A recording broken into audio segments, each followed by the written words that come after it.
Hey, it's your boy OG New Guapo. I hope everybody out there is having a great, beautiful, and blessed Sunday.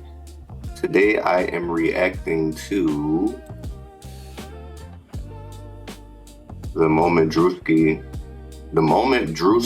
Erika Kirk skit became too real.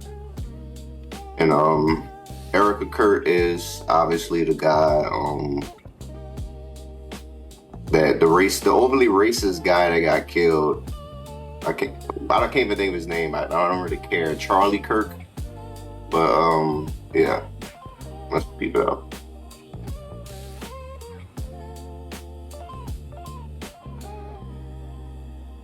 Druski just broke the internet again. Last time, it was for exposing the theatrics of the prosperity gospel. This time, he's capturing the performative and... By the way, the gospel one was hilarious.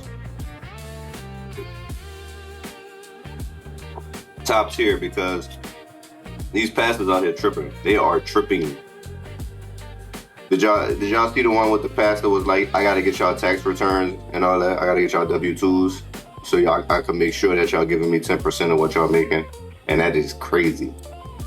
Erika Kirk. Some say he went too far. Others believe he embodied her persona perfectly. Considering that even AI literally confused Druski for the real Erika Kirk, it's easy to see why. But the real question is, did Druski cross a line? Or did he just hold up a mirror to a reality people aren't ready to accept? Today, we're breaking the... I don't know much about Erika and all that. All I know is that she does not look surprised, or doesn't really look like she cares that much that her husband died.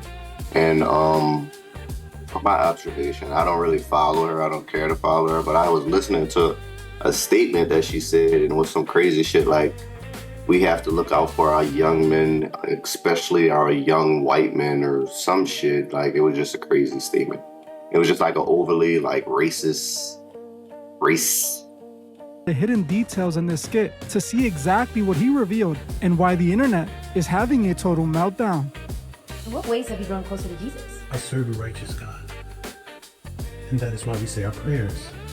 We are all his children. But when I say children, I mean like the holy, blessed Trinity, which is why I hold the Bible. Many are calling for Druski to face repercussions for his parody of Erika Kirk. They claim he finally crossed the line and that his skit was distasteful and offensive. But the question is, are they mad because he was wrong or because they know he was right? Now, I understand why some think he's out of pocket. After what she went through, some feel she should be the last person he's joking about. But the reality is, she made herself a target with these over-the-top antics. You can't expect the public to feel your pain when you don't seem to feel it yourself. If you're walking out to events with music blasting and fireworks flying like it's the 4th of July, you aren't projecting grief. This skit was edgy at worst and quite accurate at best. Druski was only able to make this content because it's a lot of commitment. That's what I'm gonna say. Like, Druski really took his time to get like, performed it first. Let's go over the skit. Like, he really got his. That takes all day to get this makeup done. Like, that's a lot of work. And it's not even like he did it, because this, to me, to be honest, this skit isn't really funny. It's not funny to me at all. It's like, it's more of just a direct shot at the person. It's like an intentional direct shot at the person. I feel like Druski doesn't like what she's talking about. So just since I have the opportunity and the platform, I'm going to take my own shot and make my own joke about the things that you say. Because, like, they're kind of undermining the crazy shit that she says. And I hope that people realize that she be saying some crazy shit. And I don't know. She does. Part by part, so you can see what I mean. The skit starts with Druski hitting the stage dressed as Erika Kirk. He's in the mask, the wig, and those blue contacts. At a glance, he does look like a slightly heavier Erika. We see him dancing in front of sprinklers while music plays. This was a direct callback to the moment Erika walked out with a full pyrotechnic show, waving at the crowd and smiling like it was a sold-out show at the Garden. To many, it seemed too performative, and people quickly compared it to a WWE superstar's entrance. Druski embodied this to a T. The same personality shifts between smiling and frowning from one second to the next, and the over-the-top pyrotechnics and loud music that made it all feel like a concert. So, as ridiculous as this video is, it was a spot-on reenactment. In the next part, we see Druski. I don't even know what that speech was about. Was it like Chat, help me out. Was it when it was like her speaking after her husband died or something? I don't know, what was she doing? Because if that was after her husband died, that's crazy. Like, why are you coming out with fireworks and shit? That's like saying, I finally got that check. It's time to party. Press conference. He's asked about a serious global crisis, and he responds with a performative awe, and I'm praying for them. This was a call to Erika being asked the same question and basically responding the same way. That same performative overreaction comes off as disingenuous. Look at her face though, like she can't be real. She just can't be a real person.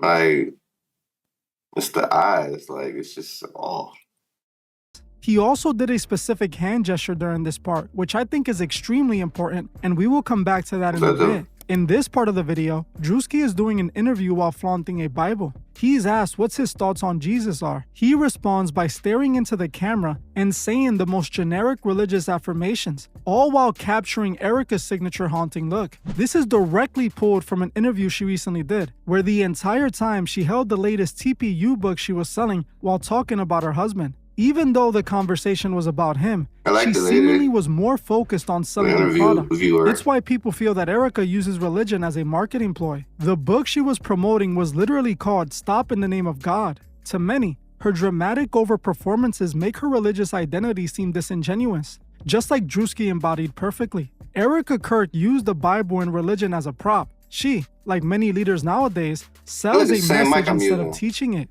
This skit instantly reminded me of his last viral moment when he exposed the theatrics of the prosperity gospel. That was another moment where he again divided the people and sparked outrage. But like I said when I covered it, I couldn't be mad at Druski. If there weren't so many people guilty of commercializing the gospel, the skit wouldn't have hit so hard. It's the same way I feel about this Erika Kirk situation. If she wasn't out here turning this into the Erika Kirk show, Druski wouldn't have anything to parody. While some feel like this skit was an attack on faith, I feel like exposing wolves in sheep's clothing isn't an attack, it's a service. Now, it's time we talk about those hand gestures Druski made when he mentioned praying. Look at Druski's hand. He's throwing up this gesture. Like, now, obviously, this was like the Baphomet evil sign. What's the Illuminati, all that conspiracy theory. To the moment she herself threw up that gesture in front of the crowd. Weird. When this happened, it sparked massive debate online, with people suggesting it was a sign used by certain occult groups, while others argued it meant I love you in sign language. But I don't think Druski did this gesture by accident, as he was talking about praying. All the soldiers and troops. That's great that you're praying, but they made sure everyone focused on the hand. They literally zoomed in on it. I believe he was trying to imply that while she is talking about God, she is using symbols associated with a completely different entity. Druski wasn't using that gesture to say I love you. He was suggesting she's a deceiver. She's claiming to be one way while secretly representing the opposite. At the end of the day, we have to ask, why did Druski zoom in so intentionally on that hand gesture? While the mainstream is arguing over whether it's a sign language or a simple accident, we know that in the level of high-level performance, nothing is an accident. By placing that specific gesture in a scene about prayer, Druski is hinting at an inversion. He's suggesting that while the mouth speaks of the creator, the hands are signaling to the adversary. It's the ultimate hallmark of a deceiver, someone who uses the light to disguise their message of darkness. That's some evil looking. Druski held up a mirror that reflected Erika accurately. You can't deny her antics seem over the top and strange for someone in her position. It seems like she's more focused on... Let's focus on her right here. This is like a beautiful black woman right here. This is like Casper. But look at this. This is a beautiful black woman. Look at it. That chocolate. But her... poltergeist. Now, than actually fulfilling the mission. Now, I do want to point out that what Druski is doing is in a way dangerous to the Christian movement. By making these skits, it might seem like he's negatively stereotyping the faith. While he's calling out these individuals, we have to acknowledge that they are horrible examples of what it means to be Christian. These megachurch pastors, and especially Erika Kirk, aren't a true representation of your local church. These are figures who commercialize religion and use it to enrich themselves. Now, should we be outraged? Yes, but I don't think it should be directed at Druski. The person they should be calling out is the one he was mimicking. If you go back and watch her interviews from the past month, notice where her hands are. Even when she's discussing the most painful moments she went through, she is consistently holding her latest TPU book. Is she remembering him, or are we witnessing a product launch? To me, this is a clear sign of how disingenuous this all is. When the most sacred book, the Bible, and the most tragic events become background noise for a sales pitch, who is really being served here? In the video, he's asked a simple question about faith, and instead of a genuine answer, he stares directly into the lens with that signature wide-eyed haunting look. It's a look that says, I'm not talking to you, I'm talking to the camera. This is a frame-by-frame mirror of Erika's recent media tour. Druski captured that haunting look because it represents the mask of the persona. It's that blank, over-rehearsed stare that many people find unsettling. It's the look of someone who has memorized a script so well There's no reason for her to be on this interview looking like this. Like, why do you look like that? Why are you looking at me like that, first of all? If I'm sitting there interviewing you, why are you looking at me like that? Stop looking at me like that, because you look like Chucky or some shit. Like, stop it.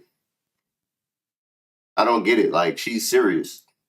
the human emotion behind the words. In the skit, Druski's generic religious affirmations feel hollow because they are hollow, and that's the point. He's showing us that Erika has become the ultimate representative of the brand. Just like the mega church pastors he parodied in his January prosperity video, the message has been replaced by the marketing. They aren't teaching the gospel, they're selling an identity. And as we saw in that previous skit where he was literally floating on wires in designer clothes, the more theatrical the presentation, the more you should look for what's being hidden behind the curtain. This is why the outrage from certain circles is so predictable. They claim this is an attack on Christianity, but is it?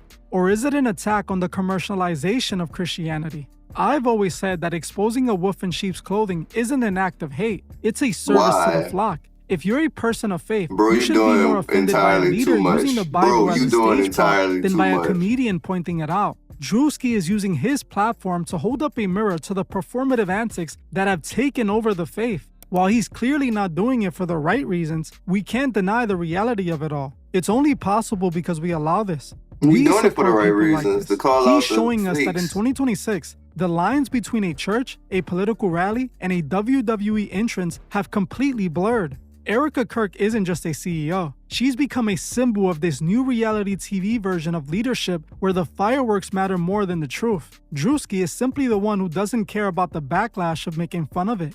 This isn't just about Erika Kirk. This is about the serious problem in our modern church leadership. Whether it's a megachurch pastor floating on wires in designer gear, or a political CEO using a tragedy in religion to launch a media brand, the pattern is identical. They create a uniform of faith to bypass your discernment. Is it like, what's that old show?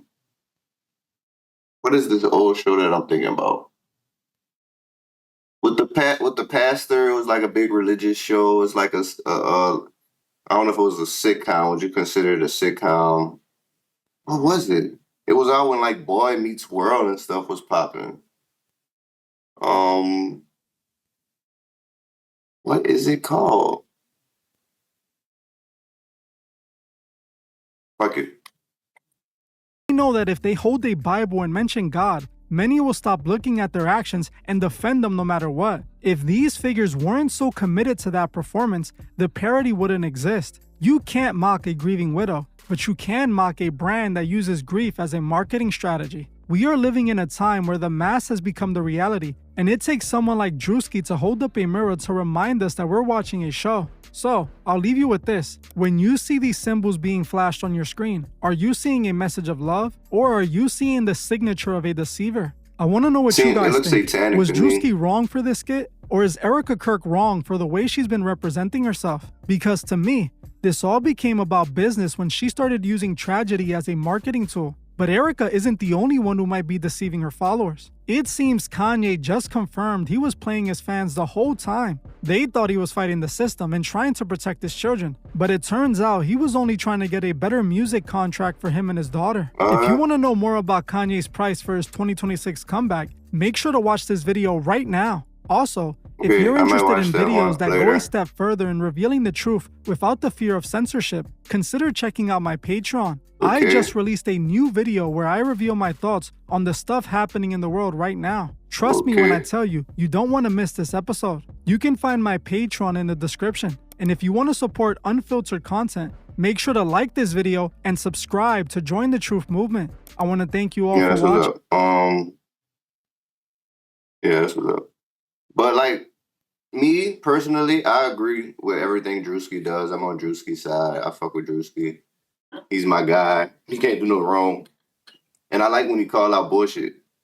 Because I feel like Druski is a church-going man from what I know about him. And I feel like he's calling out the fakes, the phonies. And she made those racist comments that were not brought up by whoever this guy is that posted this channel, but shout out to him. Thanks for making the video so I could react to it. But it's like, yeah, I agree with Druski. Call the fix out. Call him out. Like, subscribe, comment, all that good stuff. I love y'all. It's your boy OG New Guapo. Y'all continue having a blessed day. You dig?